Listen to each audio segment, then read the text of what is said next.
Portugal হচ্ছে দক্ষিণ পশ্চিম ইউরোপের একটি দেশ, যা অফিসিয়ালি পর্তুগিজ রিপাবলিক নামেও পরিচিত।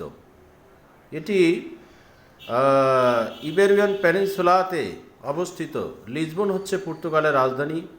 অধিকাংশ মানুষ এখানে পর্তুগিজ ভাষায় কথা বলে। অধিকাংশ মানুষ এখানে খ্রিস্ট ধর্মে দীক্ষিত। পর্তুগালের আয়তন 92,230 বর্গ কিলোমিটার। এখানকার মুদ্রা হচ্ছে ইউরো। ইউনিটারি সেমি প্রেসিডেন্সিয়াল রিপাবলিকের প্রচলন রয়েছে এই পর্তুগালে।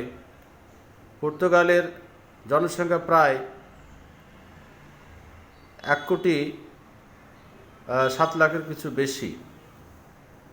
আপনারা জেনে অবাক হবেন যে পর্তুগালে সারা বিশ্বে অনেক পরিভ্রমণকারী আছে। এখানে অনেক এক্সপ্লোরার রয়েছে যারা সারা বিশ্বের আনাচে কানাচে ঘুরে বেরিয়েছেন এবং সারা বিশ্বকে তারা দেখেছেন। ইউরোপের একটা সমৃদ্ধ শিক্ষা সংস্কৃতি সহ নানান ক্ষেত্রে এই অবদান রয়েছে এই পর্তুগাল। আপনাদেরকে এই ভিডিও দেখার জন্য ধন্যবাদ।